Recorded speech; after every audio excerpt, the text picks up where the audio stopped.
Welcome to Beer Untapped with Perry Miller, the podcast. I'm joined by Seth. Hey, welcome, guys. Thanks for finding us on the internet. Now, these shows originally aired on Brookings Radio, but now they're all here for your enjoyment. I hope you like it. There you go. Sit back, enjoy the show, relax. Let us know if you want to see anything on future shows. As we said, this comes out live in the Brookings area, but enjoy this archive episode. Beer Untapped with Perry Miller. Welcome to Beer Untapped with Perry Miller. Craft beer is entering an exciting phase in South Dakota with some 16 breweries and counting. That number could double in the next few years. This week, one of the newer breweries in the state and the South Dakota Brewers Guild. Woodgrain Brewing has been open for just under a year on South Phillips in downtown Sioux Falls. Jason Curry-Olson is one of Woodgrain's co-owners. His day job is school teacher, but he's also passionate about beer. They're in a location you might not expect to find a brewery. 9th and Phillips in downtown Sioux Falls in the Dakota building, the plaza. And we went for kind of come as you are kind of feel. And the reality is we get a lot of good feedback on the way the place looks and feels. And it's kind of a necessity piece. This was very much budget oriented.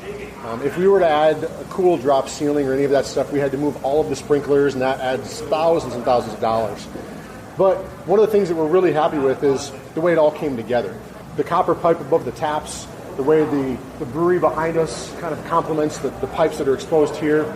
All of the woodwork in this bar, the tables, the bar bottom, the bar tops, everything we built. Everything. All of the tables and all of the barn wood came from about a 100-year-old barn by the driving range in Laverne, Minnesota. Okay. And we just harvested it a couple summers ago, and then we spent last summer building all of the tables, and kind of where Woodgrain came from. The play on the words of the really cool wood finish and then grain from beer. They're following the brew pub model with most of their beer sold on site. And that corner brewery is really what's going to be sustainable, I think, over the course of the next 20 years in this beer culture.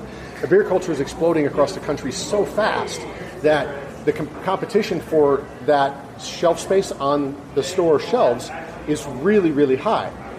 But a corner brewery, the neighborhood brewery, that's a little easier to manage. That's a little different monster. You still have your regulars who come in and hang out. The overhead is less. You're not worried about shipping tens of thousands of gallons of beer. You're worried about making sure that the people that come in are happy when they come in. He says they're squeezing a lot of beer out of a pretty small space, and the brew house is never idle. 3 weeks ago, we ran 20 barrels of beer through the system. And it was a matter of Steve is my co-owner, one of my co-owners, and the other brewer. He brewed. I transferred beer while he brewed, so I was cleaning fermenters literally as he was getting ready to fill them. The next day we came in and we kegged the beers that we had made and transferred more beers into the bright tank so we could make more beer. And it's just a rotating circus right now. They're already talking about adding a couple of fermenters to their present brew house long term. Maybe a production brewery could happen. There are a couple different pathways we've talked about, and one of the pathways was that we would keep this the face. It's hard to beat the location in downtown Sioux Falls. We've got tons of windows, a great patio, really good foot traffic. We've got a great relationship with Minor, with Monks, with Fernson, with all the places around here. So this is pretty much going to be here. The original idea was that there might be future plans for a 30, 60 barrel system somewhere off-site, somewhere in Lincoln County or somewhere up north of town. For now, Jason says they just want to keep making good beers. They get ready for their first anniversary next month. More Beer Untapped in a moment. I drink good beer when I go home. I got the beer bar boogie, you know. Beer bar boogie for sure.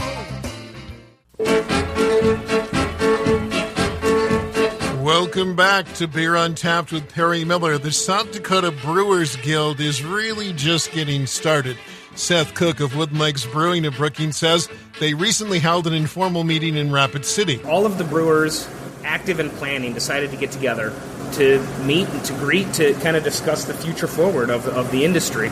There is a craft brewers guild that has been a bit dormant, but this was effectively a reboot, a reaffirmation that there's a desire for everybody to team together. It happened at the Firehouse. Firehouse played host to the meeting, and there was, I think, 16 breweries with 25 representatives that turned up just to show support for the industry, just to shed some insight on what they've been experiencing, what they've been struggling with, what they've been winning at. And it was a 4 or 5 hour meeting. It was a great conversation. There is breweries popping up all over. He says this meeting was likely historic. Brewing had existed in South Dakota previous to Prohibition. There was breweries all over. Mm-hmm. and there was people attempting to make a living for their families and be part of the industry. But I don't know if those breweries ever got together with as many representatives from as many breweries ever. Seth says they plan to meet again in November in Sioux Falls. The end result is that these breweries are pulling together and coming with some really good ideas to help beer knowledge, to help beer presence, to help beer awareness in the state of South Dakota. Also from Seth this week, a fun event coming soon to Wooden Legs Brewing, 90s Night on August 27th. And that is Wings and Brew Fest over at the Swiftel. Also on the 27th, we are doing our 90s party. Bringing back the 90s, we're going to be listening to Jock Jams and Fresh Prince. So we're going to bring some popular 90s beverages. There's going to be a POG tournament, a costume contest. By costume, I mean starter jackets. We're going to bring out a couple of the old school Nintendos.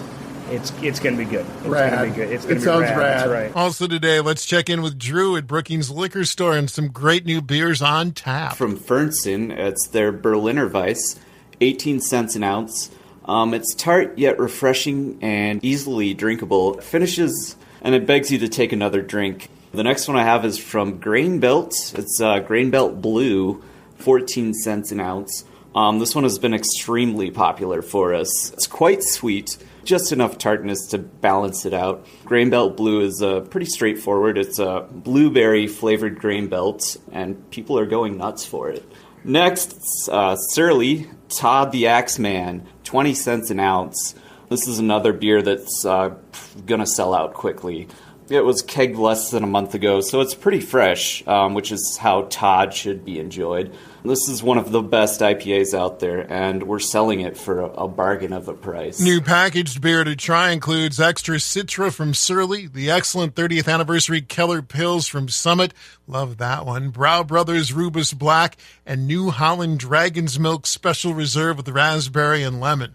Check them out before they're gone. Finally, a little tease from Drew on an upcoming liquor store event. Starting August 22nd, the liquor store will be having a huge end of summer sale, and this includes both growler pours and packaged beer. I don't have a lot of details yet or prices, but I can tell you that the beer I'm most excited about, Odell's Tree Shaker, will be on tap for a ridiculously low price. That's it for now. Until next time, drink local and drink responsibly.